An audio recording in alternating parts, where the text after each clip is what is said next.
Bonjour à tous. Alors je vais faire un tuto qui fait partie d'une playlist qui est dédiée à l'installation d'un serveur web complet. J'installe ce serveur sous Linux et plus précisément sur une distribution Ubuntu.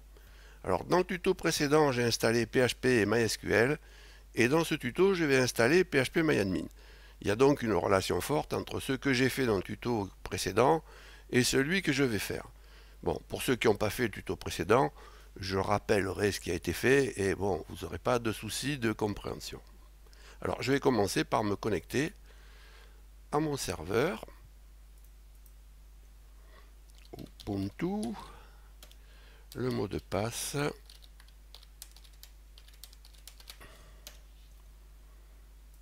et je vais un petit peu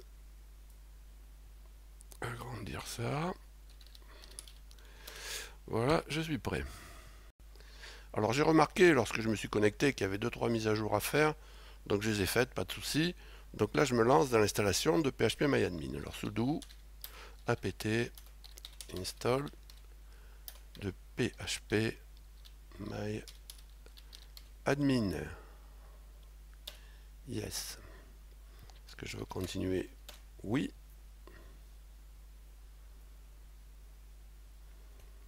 Alors là, il me demande de choisir le serveur sur lequel PHP-MyAdmin va tourner.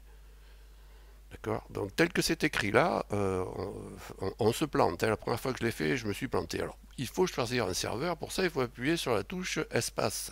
Voyez, et vous voyez une petite étoile qui apparaît. Si je rappuie, elle disparaît. Et si je rappuie, elle réapparaît, bien entendu. Alors ensuite, si vous voulez choisir autre chose, là, vous avez les touches flèches hautes et basses qui vous permettent de vous balader dans la liste des serveurs, éventuellement, si vous en avez d'autres. Je ne connais pas, vous n'avez peut-être pas la même conf que moi. Alors, une fois que ce serveur est choisi, vous pouvez naviguer, alors là c'est plus classique, au moyen de la touche Tab. Donc en appuyant sur Tab, je vais sur OK. D'accord? Je rappuie, je retourne à la sélection, je rappuie, je vais sur OK. Bon, voilà, je choisis OK et en avant. Donc là, 40%, ça a l'air un peu long. Bon, il y a une étape intermédiaire. Alors, configurer PHP-MyAdmin. Alors, le package PHP-MyAdmin doit avoir une database installée et de configurer avant d'être utilisé. Optionnellement, cela peut être fait avec dbconfig-common.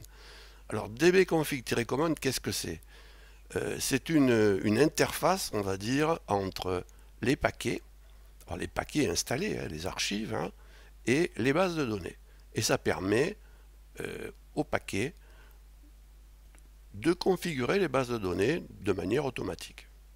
Bon, donc nous, on va choisir cette solution. Alors si vous ne la voulez pas, vous pouvez choisir ici d'appuyer sur Tab et de naviguer. Bon, moi je vais la choisir. Hein. Alors maintenant, il me demande de fournir un mot de passe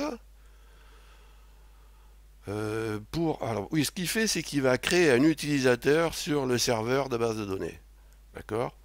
Il va créer un utilisateur, et ce qu'il veut, c'est que je lui donne un mot de passe pour cet utilisateur. Voilà, c'est de ça dont il s'agit. Alors je vais donner moi passe underscore php myadmin. Là, pareil, je navigue OK avec tab. Hein. Confirmation passe underscore php myadmin. Là, on espère toujours qu'on ne s'est pas trompé. Et on a terminé déjà. Alors d'ailleurs, si vous désinstallez le produit, il vous demandera aussi, il vous proposera aussi de passer par dbconfig-common. Bon, il faut le savoir éventuellement. Alors ce que je vais faire maintenant, c'est que je vais vous montrer un petit peu ce qu'il a créé comme utilisateur. Alors sudo MySQL, donc j'accède au serveur MySQL sous l'identité de route et je vais faire un select de user, host from mysql.user et point virgule. Je vérifie ce que j'ai tapé, ça me paraît bon. Donc voilà la liste des utilisateurs du serveur MySQL et donc c'est cet utilisateur là qui a été créé pour l'usage interne de PHP-MyAdmin. Alors par ailleurs, vous pouvez voir les deux utilisateurs que moi j'ai créés dans le tuto précédent, Admin2024 et User2024. Donc ça, on va en reparler par la suite. Alors je vais quitter là, et je vais faire un petit clear. Alors je suis sorti là, c'est bien gentil, mais il fallait pas. Parce qu'il a créé aussi une database, et je vais vous montrer aussi, en principe on met ça en majuscule, databases. Je vais vous montrer les databases, et vous allez voir que, voilà, il a créé cette database-là pour l'usage interne de PHP-MyAdmin. Et là, vous avez une database que j'ai créée moi, dans le tuto précédent. C'est User2024 qui a accès, qui a les privilèges sur la database 2024. D'accord, User2024. Et Admin2024 a tous les privilèges.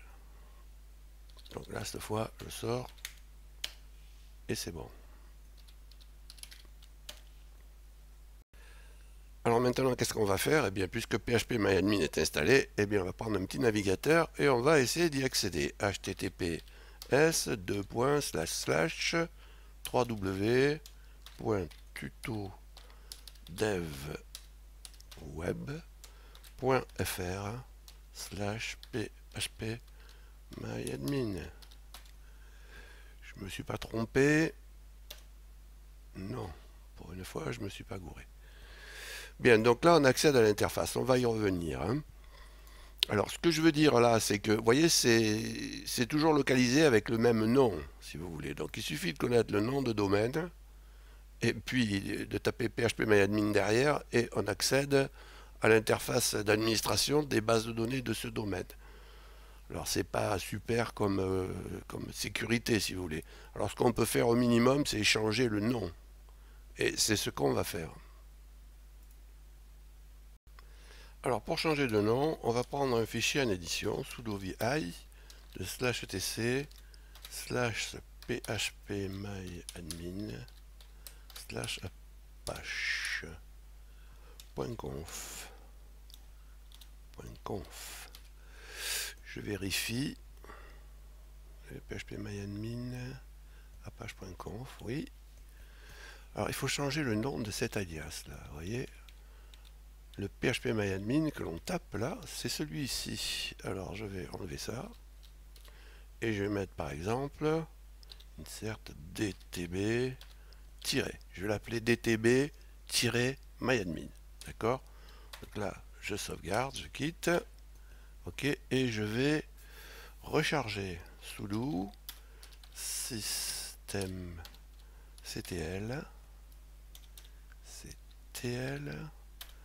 reload Apache 2. Reload, c'est dans l'autre sens. Apache 2. Ouais. Et maintenant, je devrais y accéder avec un autre nom.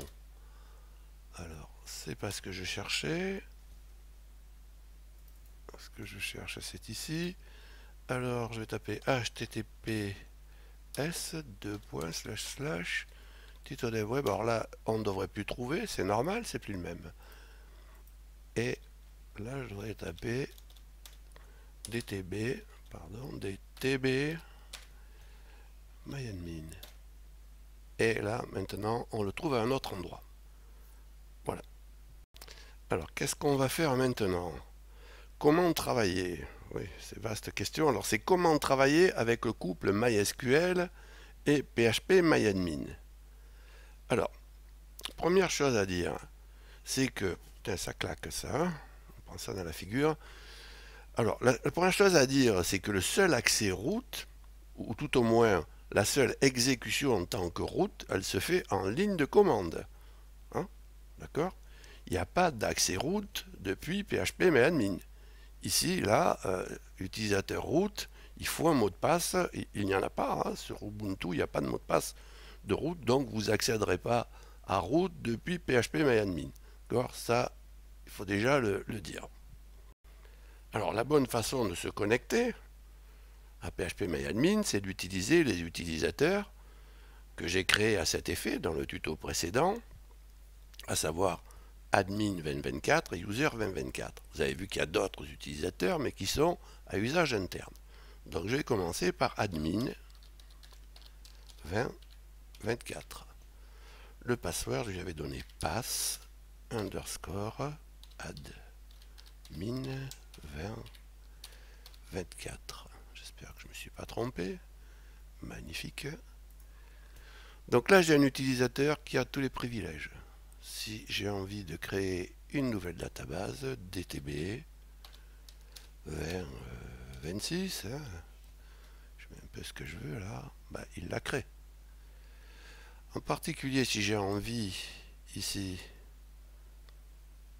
de supprimer celle-là, eh bien je la supprime. Je ne vais pas le faire parce que j'en ai encore besoin, mais si vous voulez, ce qui va se passer, c'est que ce que je veux faire moi, c'est que j'ai plusieurs sites. Pour chaque site, j'ai une database. Et ce que je veux, c'est avoir un utilisateur pour chaque database et cloisonner tout ça. D'accord? Donc là, je vais vous montrer maintenant. Si je me connecte avec user 2024, user 2024, je vais mettre pass underscore user underscore 2024. Magnifique, je ne me suis pas gouré. Donc vous voyez que là, je n'ai accès qu'à DTB 2024. L'autre que j'ai créé, je ne sais plus le numéro, 2026 ou je ne sais plus trop quoi, je ne la vois pas. Donc là, si c'est une base de données qui correspond à un site, je ne travaille que sur cette database. Si je veux travailler sur un autre site, je me connecte avec un autre utilisateur. D'accord? Et à ce moment-là, moi, le compte admin, je ne l'utilise pas, j'en ai pas besoin. Si j'ai des manips à faire d'administration, si vous voulez, eh bien, je passe par le serveur SQL directement en sudo MySQL. Voilà. Alors, il y a une chose que j'ai oublié de vous montrer là. Là, nouvelle base de données. Je l'ai le menu là, création d'une base de données. D'accord? Si je veux créer DTB 2028, eh bien, j'ai le menu. Mais vous voyez que j'ai pas les droits. Ok? Donc ça, j'avais oublié de vous le montrer. Alors, ce tutoriel est terminé. Je vous remercie de m'avoir écouté. Alors, prochain tuto, on s'occupera d'installer le serveur FTP. Donc là, j'ai choisi VS FTPD. Et puis, j'ai fait des choix. Je les défendrai. Vous verrez. Alors, si vous avez appris quelque chose dans ce tuto, un pouce est toujours le bienvenu. Enfin, si vous souhaitez vous abonner à cette chaîne, n'oubliez pas d'activer les notifs. Salut et à bientôt.